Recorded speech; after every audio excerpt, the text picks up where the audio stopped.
Last night it got down to freezing, and the wind chill, you can see the wind is blowing everything. The wind chill got it below in the high 20s, but we're hoping, this is Saturday morning, we've got the temperature going down into the 20s tonight. So Danny and I are going to work today trying to cover some things that we need to cover, but some things can't be covered. You see that mayhaw tree right there? All 5 or 6 of them are bloomed out with tiny mayhaws on them. You see the plum tree? Totally bloomed out. The onions and the potatoes, the wind's been doing a number on the potatoes, I can see from here, trying to roll them over, but we're going to try and cover some of those potatoes and the onions just to see what happens and try to keep the freezing temps off of them. All we need is one night, guys. This is the white peach tree here by the she shed in between it and the house, starting to bloom out. It is way too big to cover. So, guys, we just gotta chance it. And that wind is ferocious this morning. Our orange tree here usually has 60 plus oranges on it. It is just fixing to bud out and put on blooms and make little oranges. And y'all, we don't want to lose it, because last year we had one freak cold spell and absolutely no oranges. This tree isn't that big, so we're going to throw a blanket over this one. This is what we usually do. Last year it just didn't bloom. I don't know if something happened or it just needed a break. Maybe it needed a break. But it's going to be loaded this year if we can just cover it for one night, guys, just one night. When I met Danny, we had a satsuma tree in the back near the chicken pen that 5 people couldn't reach around. It would produce several hundred satsumas a year. And about the 4th winter I was here, a freak freeze spell killed it back, and this was a remnant of it. It was just a twig I dug up out of the ground and planted here probably 5 or 6 years ago. Look at this tree now. It's never bloomed, but it is growing. It's getting ready, and Danny found some blooms. I don't know if y'all can see it, but up there it's beginning to look like it's fixing to bloom out. Some of those limbs have little buds on the end. This tree is really too big to cover, but we're going to cover maybe the base of it and halfway up. We may not get all of it covered, but we're going to try and cover some of it, because this is its first time, and we really want to know, since it was a grafted tree, did I get a piece that was an Osage orange or whatever? We want to know exactly what kind of fruit tree we have here. We're really excited because the English peas are all coming up in this front garden, as you can see here on these trellises. We're just hoping that they make it through. There's not really much we can do to try and salvage them. And look at the volunteer greens. Look at this one. Isn't that awesome?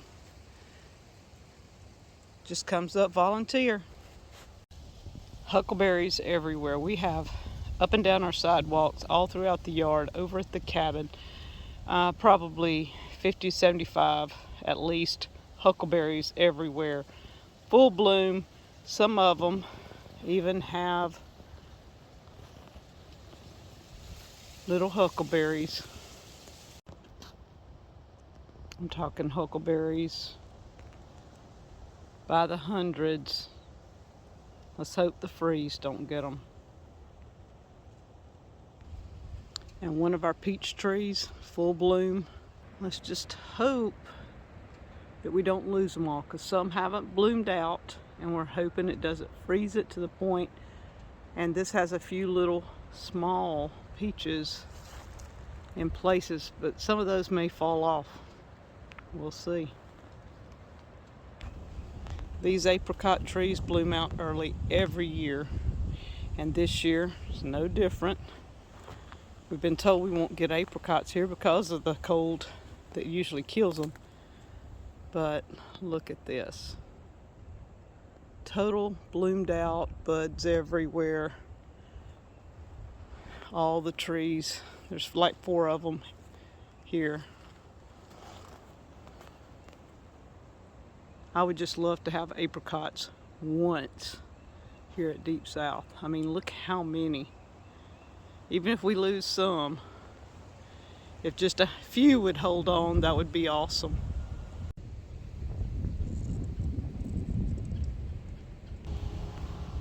All our blueberries are starting to bloom out. The premier is holding. If we can just have a couple of days, the premier should be okay. Anywhere we have wild blackberries, we've been letting them go. We'll cut all this down after they bloom and bear. But look at this. The potential on this one plant for a couple of dozen berries. This bed of old-fashioned green onions, we're going to cover it in a little while. We're going to come through and cover because we do not want to lose them. They're just going to seed. This is Danny's carrot bed. The top should come off today because we've got little carrots under there. But because of the weather, we're going to leave it one more day and hope we don't ruin carrots. But we really got to have them protected as young as they are. This is our oldest strawberry bed. It is blooming. I've been working at it. I've got one end kind of cleared out, and I'm working my way down clearing and getting the older stuff out and the babies out and stuff. Everything in both greenhouses is covered as far as an outer cover, but there's some things inside with it getting down into the 20s temperature wise that we want to personally cover again so that they don't freeze, like my peppercorns and a few potatoes, and Danny has grapes growing. We're going to show you those and what he does to protect his grapes. This is probably the most peaceful spot we have if it wasn't for Danny's tractor running in the background. This mulberry produced hundreds and thousands of mulberries last year. It is hanging in fruit. You see all those berries? I'm talking hundreds of berries on each limb. And we're just praying that this freeze doesn't damage it. I mean, there's nothing we can do. The tree's too big. We just have to give it to God and say, okay, if we need mulberries, some of them will stay there. And this is where we planted our sugar cane. It's all up. Danny and I are debating we may come through and clip all this down. In a little while we're going to put hay over the top. I think that's where he went now, is to get some hay. But you see our round of sugar cane, almost all of it's up all the way around. Some of it's coming up. We've been trying to keep some of the weeds out, which is a never-ending process, as you can see with some of them. These little weeds come up really quickly. We had all this weeded out 2 weeks ago, and we're going to weed it again and put hay around it.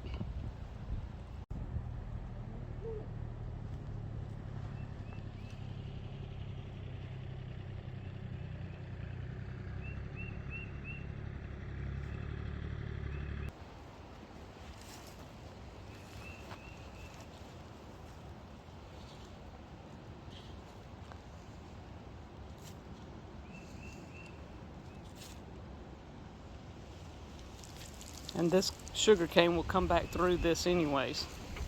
Yeah. It'll protect it from the cold. And y'all see the winds blowing really crazy. This is heavy clover hay. It's going to put a lot of clover in around this. As it comes up, the clover will provide nitrogen that the sugarcane needs to feed on. So. And it'll look pretty. It'll be a win-win. It'll look kind of rough for a little while, but then it'll come up and we'll have a pretty green with red tops and or white tops. I don't know if it's red or white. Red or white, one of the two. It'll be one of them.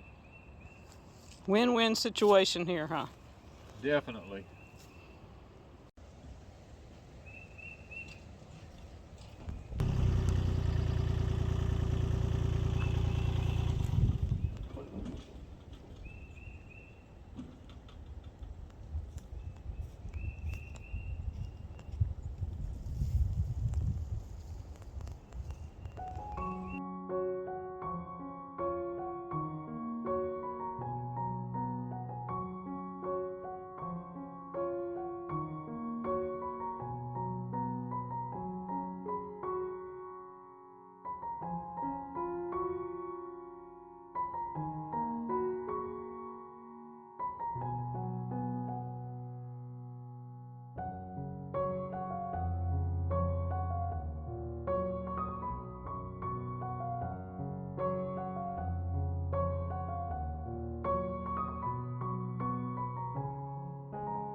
In the Queen Dome at 12:30 on a Saturday, it is nearly 90 degrees, like 85 to 87 degrees.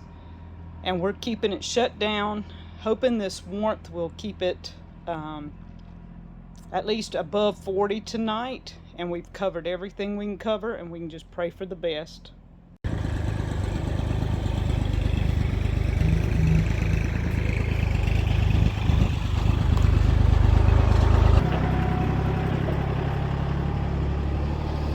It is bad out here today. Yes, it is sunny, but the wind is blowing like 35, 40 miles an hour out here, and it is cold. Now, we have been spending all morning getting ready for 12 hours of temperature change. That's all. Starting at 9 o'clock tonight till 8 o'clock tomorrow morning, our temperatures are going to be below freezing with possible wind chills. We're talking about down to 23 degrees. Guys, this is not normal. You don't go from being 80 degrees yesterday down to 23 degrees. It just don't, that's not normal. Not with wind howling like we've got here. We're behind a little small Remington solar greenhouse right here, trying to block the wind off of us so we can do this video. I have had to go put a roll of hay in for the cows.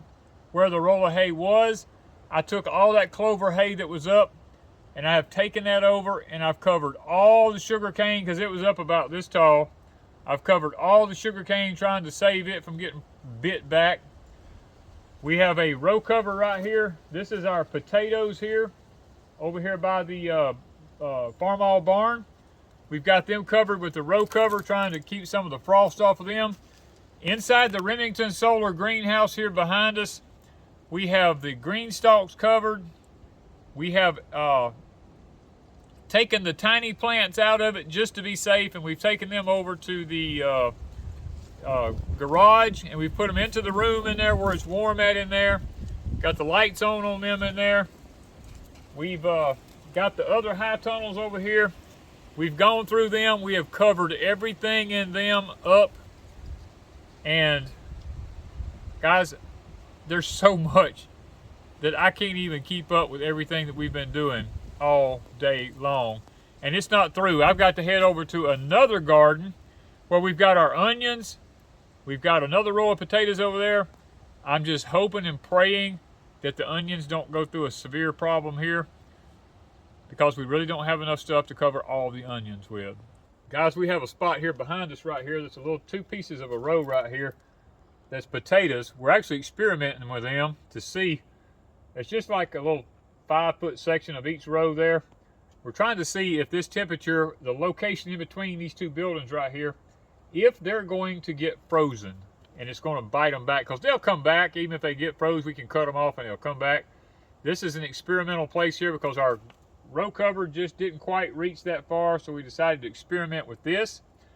Guys, we're using hay, old sheets. We had a friend who just gave us just bags and bags of old sheets here several years ago. We took them. Didn't know what we'd do with them, but we know now. We're covering plants with sheets. We're covering stuff up with buckets.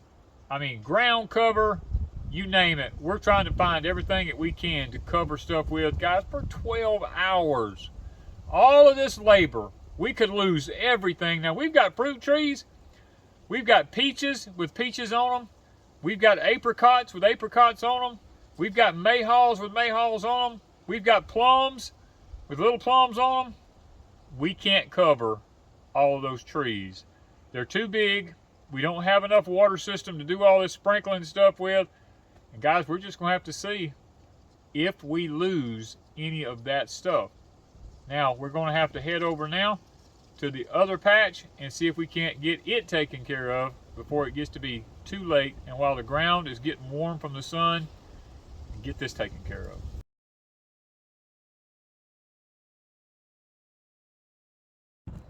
Okay guys, we're over here at our other garden with our onions and our 1 row of potatoes, and the wind has wreaked havoc on these onions. It has just blown them all over, and oh, it's just so disheartening to look and see the tops of them broke down. Some of them were 2 feet tall and taller, and they done broke them all over, and the wind's done laid the potatoes over. So we're going to try to cover all that we can cover Guys, we just got to get busy before it gets to be too late.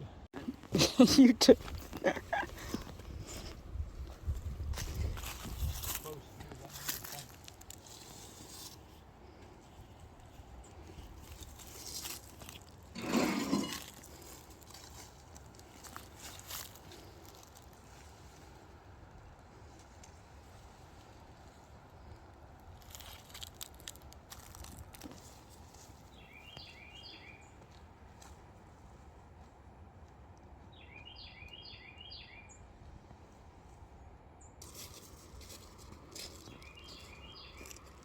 Move that one out a little bit and where it covers.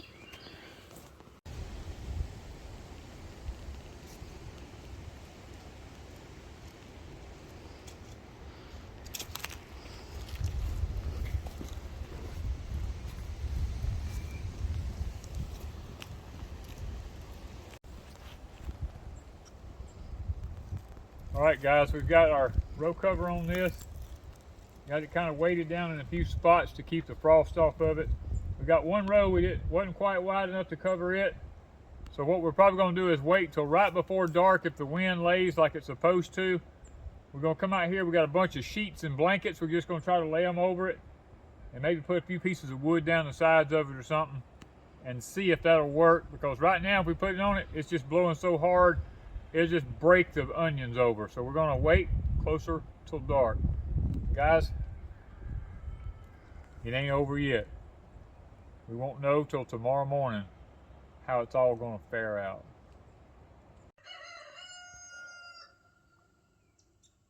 Well, we're out this morning, guys. They had predicted our temperatures would drop down to 24 degrees. We didn't quite get to that temperature. We made it to 27. And thank the Lord, we prayed and prayed and prayed about freezing stuff and all, and got up this morning and we have very, very low humidity, which is almost unheard of in the deep south. We have no frost this morning, so the winds are calm, clear skies, sun's coming up. It looks like we might have been spared anything devastating happening to our fruit trees or anything to that nature that we couldn't get covered. But guys, the truth of the matter is we won't know for a few days because it takes a few days for things to get over being frostbitten so that you can actually see the damage. You can't see it immediately. So probably in a few days we'll do a video letting y'all know exactly if we got any damage, and if so, how bad. Now we're going to leave everything completely covered up today because in the morning it's supposed to be 35. And if the humidity happens to run back up at 35 degrees, we can get frost and ice on everything. So that's why we won't go ahead and make the video until we get past one more day to see what happens here to our stuff. And I'm listening. My cows is all over here this morning, which is highly unusual because every morning they've been at the barn waiting on me. So maybe they're, well, nope, I look and see them. There they come. Of course, they hear my voice. I think that's what it is. But they're headed back to the other shop, only to have to turn around and go back. Thank you, guys, from Deep South Homestead.